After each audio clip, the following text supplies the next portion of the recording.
আসসালামু আলাইকুম প্রিয় দর্শক, গতকালকে কক্সবাজারের উখিয়ায় যে ঘটনাটা ঘটেছে, নিশ্চয়ই আমার ধারণা এর মধ্যে আপনারা সবাই বিভিন্ন মিডিয়ায় এই নিউজটা পড়েছেন। তবে এক একটা মিডিয়ায় এক একভাবে লেখা হয়েছে। আমি আপনাকে ঘটনাটা মোটামুটি বলার চেষ্টা করি।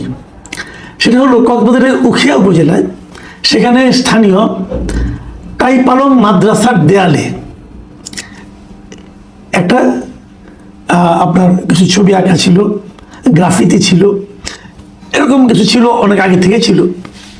তার নিচে কেউ একজন জয় বাংলা স্লোগান লিখে রেখেছিল। এই জয় বাংলা স্লোগানটা লেখা হয়েছে রিসেন্টলি। এই স্লোগানটা কে লিখেছে, কিভাবে লিখেছে, এর কোনো তথ্য প্রমাণ কারো কাছে নেই। কিন্তু বিএনপি নেতারা এই জয় বাংলা স্লোগান লেখাটাকে কেন্দ্র করে আওয়ামী লীগের বেশ কয়েকজন নেতাকর্মীর বিরুদ্ধে থানায় অভিযোগ করেছে।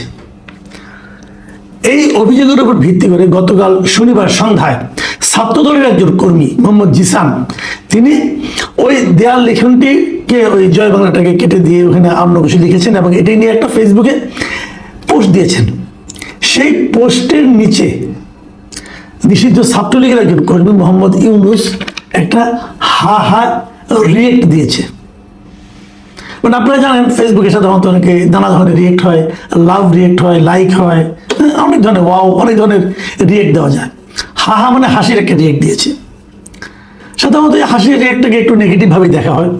তো এই রিয়েক্টটা দেওয়ার কারণে এই মোহাম্মদ ইউনুসের উপর ছাত্রদলের ছেলেমেয়েরা খেপে যায়। ছাত্রদল, যুবদল, বিএনপি, এরকম ওই যে কয়েকজন কর্মীর বিরুদ্ধে যে অভিযোগ করা হয়েছিল, তার মধ্যে কিন্তু এই মোহাম্মদ ইউনুসের নামও ছিল। আমি এই যে খবরটা, ঘটনাটা বলছি, এটা আমি প্রথম আলোতে এভাবে পেয়েছি, সেটা আপনাদেরকে বলছি। এখন এটাকে কেন্দ্র করে শনিবার দিন রাতে, মানে গতকালকে রাতে, বিএনপির এবং ছাত্রদলের কয়েকজন নেতাকর্মী এই মোহাম্মদ ইউনুসকে আটক করে মারধর করতে থাকে।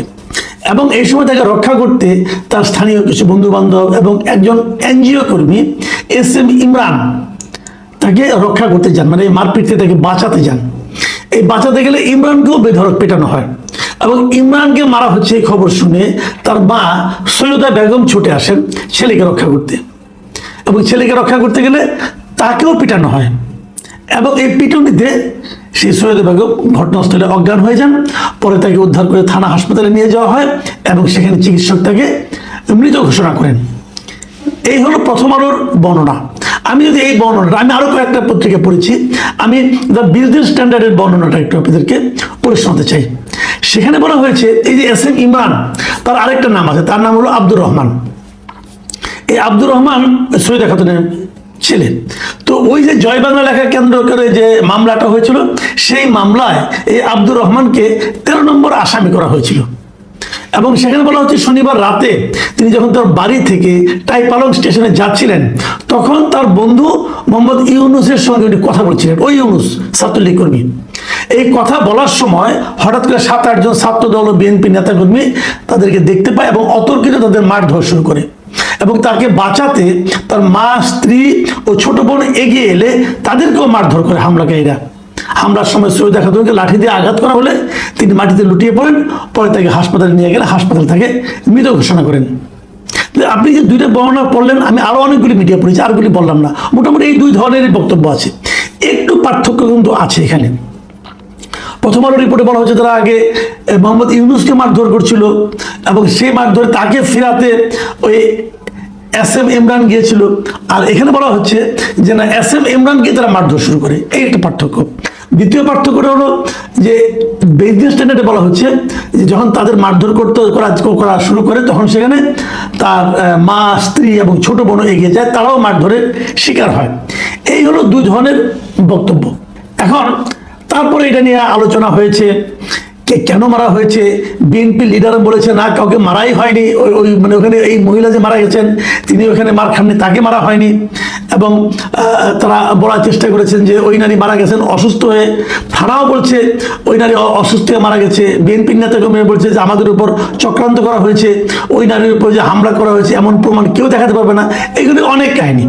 এবং উখিয়ার বিএনপির সভাপতি সরওয়ার জাহান চৌধুরীকে যখন জিজ্ঞাসা করা হয় প্রথম আলোর পক্ষ থেকে, তিনি বলেন রাতে উখিয়াতে হামলার কোনো ঘটনাই ঘটেনি এবং ওই ঘটনাস্থল থেকে ওই নারীর বাড়ি অনেক দূরে, উনি ঘরেই অসুস্থ হয়ে নারীর মৃত্যু হয়েছে। দেখুন এই যে বিএনপির সভাপতি সরওয়ার জাহান চৌধুরী দেখেন দুটো কথা বলেছেন। এক নম্বর কথা হলো যে এই ঘটনাস্থল থেকে ওই নারীর বাড়ি অনেক দূরে, খেয়াল করবেন কিন্তু। তারপরে বলতেছেন যে উনি ঘরেই অসুস্থ হয়ে ওই নারীর মৃত্যু হয়েছে। তাহলে কি মামলা মোকদ্দমা তাদের বিরুদ্ধে অভিযোগ করার জন্য ওই মৃতদেহকে এখানে নিয়ে আসা হয়েছিল? ভাবুন, মানে ক্ষমতার দম্ভ মানে অনেক সময় মানে এতই হয়ে যায় যে কথাবার্তা বলার সময় যুক্তি আছে কি না আছে এটা দেখারও তারা কোনো প্রয়োজন মনে করে না, যা ইচ্ছা বলে দিল। কারণ তারা জানে আমি যা ইচ্ছা তাই বলি না কেন, আমাকে তো ধরার কেউ নাই, ক্ষমতা আমার হাতে, সরকার আমার, পুলিশ আমাকে কি করবে, প্রশাসন আমাকে কি করবে। আমি কতগুলি কথা বলি এখানে। এই মৃত্যু নিয়ে আলোচনা অনেক হচ্ছে। সন্তানকে বাঁচানোর জন্য মা এগিয়ে গিয়েছে, মা সন্তানকে জড়িয়ে ধরেছে, সন্তানকে যে বাড়িগুলো দিতে চেয়েছিল সেগুলো মায়ের গায়ে লেগেছে। মা বয়স্ক মানুষ, অসুস্থ হতে পারে, সেই বাড়ি খেয়ে উনি মারা গেছেন। কিন্তু মারপিটটা একটা হয়েছে, বিএনপি কিন্তু দাবি করছে ওখানে কোনো মারামারি হয়নি। তাহলে হলোটা কি? এবং ইন্টারেস্টিং হলো পুলিশ এখান থেকে কিন্তু আটক করেছে ওই আব্দুর রহমানকে, মানে ইয়াসিন ইমরান যিনি আছে তাকে আটক করছে, বলছে তাকে নাকি জনগণ ধরে পুলিশের কাছে হস্তান্তর করেছে। মানে একটার পর একটা ঘটনাগুলো মিলিয়ে দেখুন, খুব একটা পার্থক্য পাবেন না আগের সরকারের আমলে যা হতো তার সঙ্গে। আমি এখানে কয়েকটা কথা বলি। মাদ্রাসার দেয়ালে গ্রাফিতি ছিল, সেই গ্রাফিতিতে কি ছিল, কারা অ্যাটাক করেছিল? নিশ্চয়ই আওয়ামী লীগের জন্য খুব সম্মানজনক কথাবার্তা ওখানে ছিল না, থাকার কথাও না। কি ছিল আমি বলতে পারবো না, যাই হোক কিছু একটা ছিল। তার নিচে এই যে জয় বাংলা লেখা কেউ একজন লিখেছে, কে লিখেছে আপনি দেখেছেন?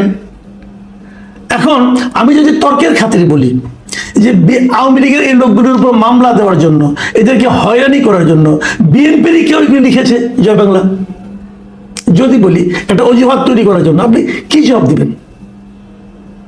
আবার ধরি যদি আওয়ামী লীগেরও কেউ লিখে থাকে, আপনি না জেনে আপনি তো আইডিয়া করে মামলা করেছেন যে কে কে 15-16 জন 20 জন 30 জনের বিরুদ্ধে মামলা করেছেন এবং সবাইকে আপনি দৌড়ের উপর রাখছেন। এই যে সবাইকে দৌড়ের উপর রাখা, এটা কি সুশাসন বলে? বিএনপি কি এভাবেই দেশ শাসন করতে চায়? এই যে কোথাও একটা জয় বাংলা লেখা হলো, তারপরে আপনি সবার বিরুদ্ধে মামলা দিয়ে সবাইকে দৌড়ের উপর রাখবেন, এর নাম সুশাসন? আচ্ছা ধরুন ওটাও বাদ দেন, কি লিখেছে জয় বাংলা, এতে প্রবলেমটা কি হয়েছে? কেউ জয় বাংলা লিখতে পারবে না? জয় বাংলা কি আওয়ামী লীগের প্রপার্টি? জয় বাংলা কি আওয়ামী লীগের রাজনীতি? এখন ধরেন আওয়ামী লীগ একটা রাজনীতি নতুন আপনার একটা স্লোগান শুরু করলো আল্লাহু আকবার, তাহলে আমরা কেউ আল্লাহ বলতে পারবো না? বললেই আওয়ামী লীগের রাজনীতি করছি বলে আমাদেরকে ধরে নিয়ে যাওয়া হবে। কে কোন শব্দটা ব্যবহার করবে, কে কোন স্লোগান দেবে, এটা তাদের ব্যাপার। এখন তারা সবাই কিন্তু একটা ভালো স্লোগানই বের করে, কেউ যদি একটা ভালো স্লোগান দেয়, সেই স্লোগানটা যদি আর কেউ উচ্চারণ করে তাহলে সে ওই ধরনের লোক হয়ে গেল। জয় বাংলা তো আমাদের মুক্তিযুদ্ধের স্লোগান, জয় বাংলা মুক্তিযুদ্ধের স্লোগান, মুক্তিযুদ্ধ তো জয় বাংলা বলে হয়েছে। সেটা যদি কেউ কোথাও লেখে, এটা অপরাধ? কোন আইনে অপরাধ বলুন, কোন আইনে অপরাধ? এটা লেখার কারণে কারোর বিরুদ্ধে মামলা হতে পারে? বিএনপি যে মামলাটা করলো এই লেখার কারণে, এটা কি মামলা সে করতে পারে? কি অপরাধ মামলা করেছে? উনি জয় বাংলা লিখেছেন অতএব তার বিরুদ্ধে মামলা, এই মামলা হয় কিভাবে? মানে এই যে প্রশ্নগুলো আমি করছি, এই প্রশ্নগুলোর জবাব তো থাকা লাগবে। এর জবাব কি?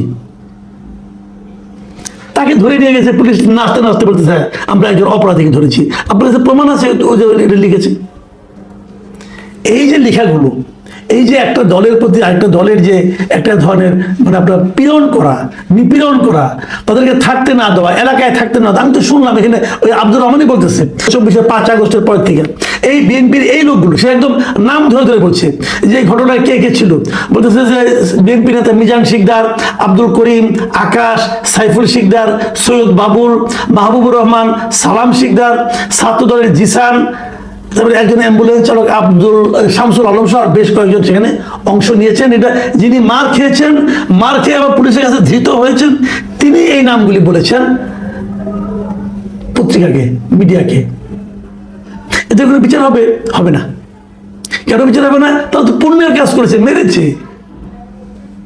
বিএনপি কিভাবে দেশ চালাচ্ছে এটা প্রমাণ করার জন্য তারা তাদেরকে পুণ্যের কাজ করেছে ওখানে বসে।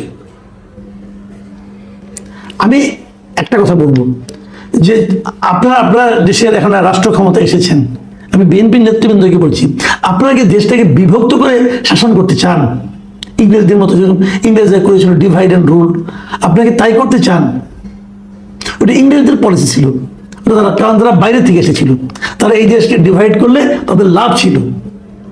আপনারা তো এই দেশের মানুষ, আপনারা দেশটাকে ভাগ করছেন কেন? যেখানে সবাই আপনাদের সঙ্গে থাকতে চাচ্ছে। গত নির্বাচনে আওয়ামী লীগের লোকজনকে বিএনপিকে ভোট দেয় নাই, দিয়েছে তো। তো যারা আপনাদেরকে ভোট দিয়েছে তাদেরকে আপনি ডিভাইড করতে চাচ্ছেন কেন? তাদেরকে আপনি বিতাড়িত করতে চাচ্ছেন কেন? আমার কেন যেন মনে হয় যে বিএনপি যারা কেন্দ্রে আছে, তারা যেভাবে দেশ চালাচ্ছে, তাদেরকে বেজ্জতি করার জন্য, পচানোর জন্য দলের একদম তৃণমূল পর্যায়ের এই লোকগুলি, ধান্দাবাজগুলো, তারা থামবে না, তারা এটা করতেই থাকবে। আমরা দেখেছি যে নির্বাচনের আগে বিএনপি কিন্তু তার তৃণমূল পর্যায়ে এই ধরনের বেয়ারা নেতাকর্মীদেরকে একের পর এক বহিষ্কার করেছিল মানুষের আস্থা অর্জনের জন্য। সেটা এখন আগের তুলনায় আরো বহুগুণ বিবর্তিত হয়ে চলছে। কই, এখন তো কাউকে বহিষ্কার করতে দেখি না। নাকি বিএনপি একবার জয় পেয়ে গেছে, 5 বছরের শাসন পেয়ে গেছে, এখন আর জনগণের আস্থার দরকার নাই? বিএনপি নেতৃবৃন্দকে এটাই মনে করেন?